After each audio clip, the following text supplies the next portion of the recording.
optimization of yield lines, two-way slabs. In this video, we will handle type 2 slabs. The different types of slabs are, their definition are as follows. We have a type 1 slab, which is a slab with all sides simply supported. Type 2, one side is fixed. And we go on with type 3, two sides are fixed, two opposite sides. Type 4, two adjacent sides are fixed. Type 5, three sides are fixed. And type 6, all sides are fixed. So this video is about type 2 slabs. Considering yield lines, we know that the different elements of the concrete, they must rotate around rotation axes, which are here at the fixed end. There's a rotation action also around at supports. And we now look for a system that can be a realistic mechanism. So when two rotation axes are crossing each other, then from this point, there is a yield line that will start. The angle, beta 1, we don't know yet what this is. So we have to optimize this angle beta 1. So we can do it for the different corners of the slab. And we have 4 parameters where two yield lines come together. We make the connection. And then there is, of course, another yield line because this is fixed and support. So there is a bending moment on top of the slab. So there is also a yield line there. We assume that or we work with the hypothesis that the bending moment of the yield lines at the bottom of the slab are equal to the maximum bending moment on top of the slab. We can change that. For instance, you can make the calculations. Now this is M and this is also M, but you can also make this is M and this is, for instance, zeta M or it doesn't matter, 1.4 M, and you can redo the calculation. So there is no problem with that. But most commonly, we take M equal to M top because the slab will have a reinforcement which is top and bottom equal. Then we have some geometric characteristics, S1, S4, S3, and S2. And we know because it's a two-way slab that B must be between A and 2A.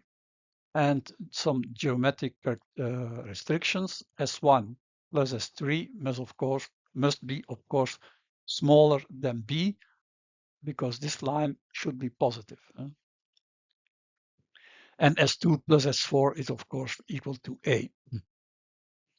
We will use the cotangent's rule of a triangle. That means that the height of the triangle is equal to the longest base of the triangle, A, divided by the cotangents of the two adjacent angles.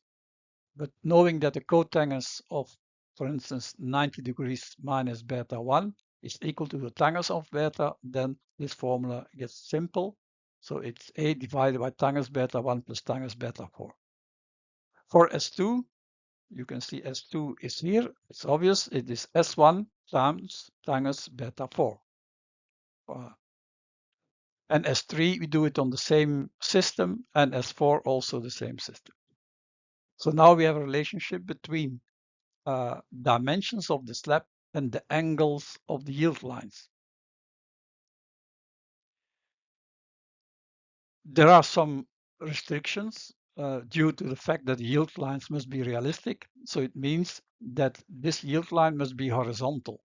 So it means that Sx, this distance, where those two yield lines come together, and normally beta 1 and beta 4 is not known, so I don't know where that point is. So this Sx equal to S1 times beta 1 must be equal to Sy, which is equal to S3 times beta 2. So these two must be equal, and then you have this relationship. We can now do exactly the same for Sv and Sw. and we find this relationship. Or we can say S1 divided by S3 is equal to this. And now you see immediately that you have a relationship between the tangents of the four angles. So instead of 4 parameters, now we only have 3. You can choose also instead of beta 3, you can use beta 1, 4, or 2. Doesn't matter, but I've chosen beta 3 to be eliminated by the other 3 angles. Now, because of symmetry of type 2 elements, we can see that the angle beta has one leg which is identical to the leg of this corner there, and the other leg is also identical to this. So it means that beta must be equal. On the other side, we have also this and this corner with equal lengths of legs. So lambda or this corner must be equal to, or angle, this angle must be equal to this angle. So as parameter, we will take, we will use the angle beta, and x is the tangents of beta, and we use lambda for the bottom, and a of y will be the tangents of lambda. So now we have two different variables, which are the corners or the angles, sorry, beta and lambda. We can rewrite the geometric characteristics, and we do that for the 4 elements. So that formula gets a little bit more simple. S1 plus S3 must be bigger than B. It means, in fact, that if you take S2 and S3, S3 and S1, sorry, S1 and S3, then you will see immediately that this must be fulfilled. X plus Y must be bigger than 2 over A, 2 over alpha. So we must always check that this is okay, otherwise it will not be a realistic yield line pattern. So let's sum up what we have. We have the two unknowns x and y. We have the geometric elements S1 to S4 expressed in the variables x and y. We check the relationship that tangents beta 3 must be equal to this, and you see immediately that this is fine, this is okay. Then we calculate the work done by the external forces divided by the load and divided by a unit of deflection. And we see that this is a region consists of triangles. So the surface or total load is A times S1 times Q. And the mean deflection of triangles is, of course, delta divided by 3. So that's why this term is SA S1 times A divided by 3, because I divide here by Q delta. Do the same at the other side, which is this. And then what is left are two rectangulars with a surface of B minus S1 minus S3 multiplied by A, and the mean deflection is delta over 2. So this is why there's 1 over 2 here. We can substitute the different variables and we get this equation. The work done by the internal forces are then the yield line projected to the axis of rotation. So this means B divided by the angle of rotation, which is delta divided by S4. So B over S4. The same thing. We can project this yield line to this axis, and we got A over S3. Then this yield line projected on this axis gives you B over S2. And then, of course, here we've got A over S1. But there's still one yield line missing, which is there on the fixed end. So you have there also B, which it's B, sorry, the length divided by the angle of rotation, which is delta over S4. It's B over S4. Then we can substitute the different variables and we obtain this equation. E must be equal to D and alpha is d over a, then we obtain this formula for the bending moment for a yield line pattern with the two angles beta and lambda, or the variables x and y, in function of alpha. And now we have to maximize this function. We can now make a graph of this general formula of the bending moment in function of alpha, x, and y. On the y-axis, there is the bending moment, and on the x-axis, we take variation of the parameter x, and we take a curve by varying the parameter y. And we do it over a broad range, so from 27 degrees to 76 degrees. You see immediately on this graph that we should not go further on because there is no optimum. The optimum is situated in this region here. This graph is made for a load of 10 kilonewton per square meter with a slab 6 by 9 meter. When we look at, for instance, the 30, 45, 60 rule, then the yield pattern looks like this. And we can calculate the bending moment with our formula. Alpha is 1.5 because 9 divided by 6. This is the square root of 3, which is the tangents of 60 degrees. This is 1, which is the tangents of 45 degrees. We calculate the result, it's 15.8. So when we look at in our graph, we got here 1.7 for x. We look at the y parameter is 1. So we look at this graph, which is the dotted black line, which is there, the dotted black line. We end up here and we have 15.8. But clearly you see we did not reach yet the maximum. We also do not know if this black line here, this black line, is this the maximum? We don't know. So we must be careful here. So, but we know it's somewhere in this region. We can take another example. For instance, for x equals to 1 and y equals to 1.73. So this is 45 degrees, this is 60, just the opposite. We arrive at the green curve because now it's 1.5 alpha. So you have here the 1.5. We end up here.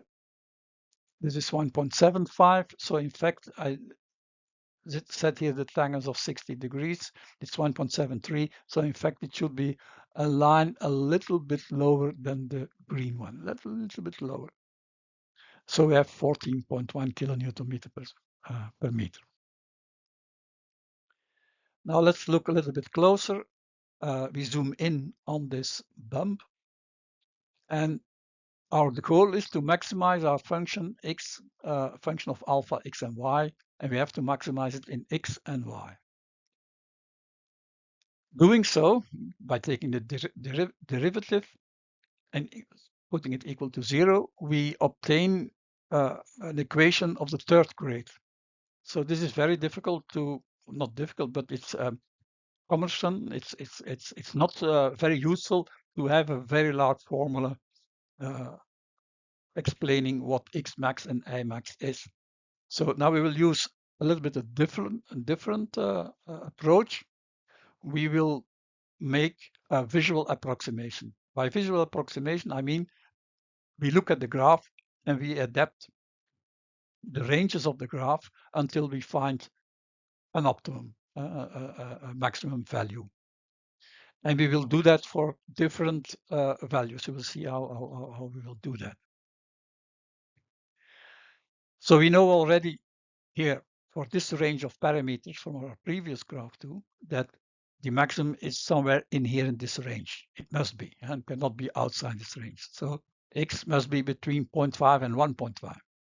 And the y, it's a type of graph, the y, it's the red dotted line and the red line.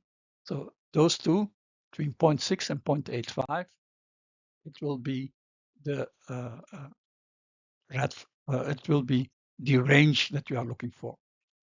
Now, what we do is we take each time the same graph and we narrow the band that you are looking for the optimum. This is one step in a certain process. we see x is between 0.5 and 1.5, y between 0.6 and 0.85. And then you will see that we have a maximum there. And this maximum is for alpha 1.5. And if you go further on, you zoom in fact, that's what you're doing. You zoom in here and you adapt those figures and those figures at the same time. Then you will see, and you can do it for as many figures or as many numbers after the comma. So you can, for instance, if you go zoom in further, you can go to 4 digits. Now I stopped at 3 digits. I think that's more than enough. So now I have for alpha equals 1.5, I have the 2 elements fixed visually. Then I can repeat it for another alpha between 1 and 2, and I've done that.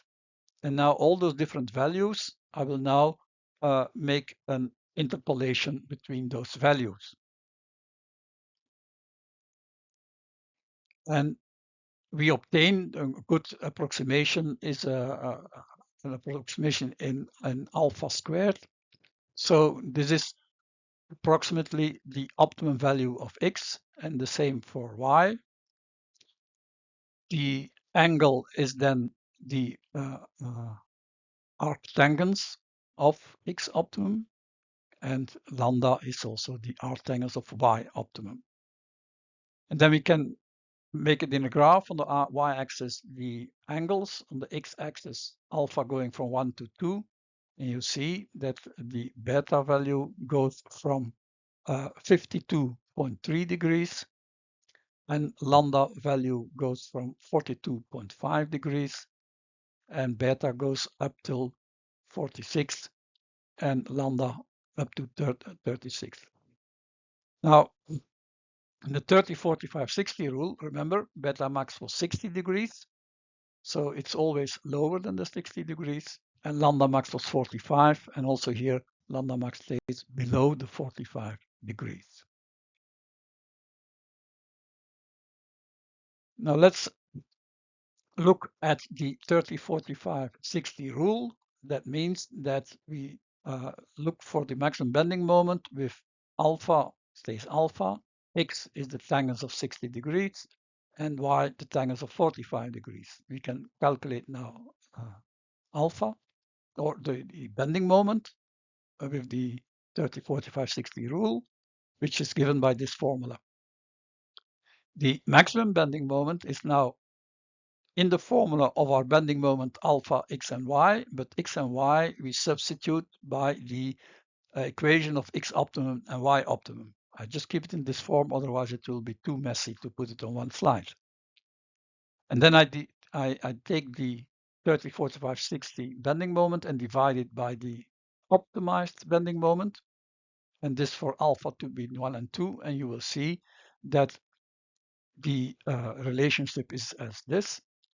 Or we can say that the difference with the 30, 45, 60 rule is less than 5% for a slab, type 2 slab. And so you will see this is 5%. So it's less than 5%. Let's look at an example. You have a slab which is a square 6 by 6 loaded with 10 kilonewton per square meter. The 30, 45, 60 rule means that this is 60 degrees and this is 45 degrees for the full green line. And then the maximum bending moment is something like 12 kilonewton meter. The maximum bending moment optimized is 12.2 or 12.3. And when you make the division, I got 0.977. That's only something more than 2% difference. And when you look at the yield lines, the dotted yield lines are the optimized yield lines with this angle equal to 52 degrees and this angle a little bit less than 45 or 42 degrees. So you will see that this optimized yield line system differs not very much from the ones that you obtained with 30, 45, 60 degrees. And so you can say that this is a good approximation. Now we can take the other limit of the equation. The first one was alpha equals 1. Now we take the alpha equals 2 between 6 of the smallest size is 6 meter, the largest 12, loaded with 10 kilonewton per square meter.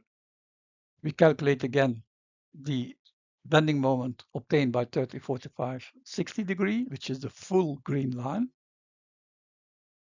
And the bending moment, the maximum optimized bending moment, it's now 19.2 instead of 18.3, which is the dotted line. And the difference is something almost 5%.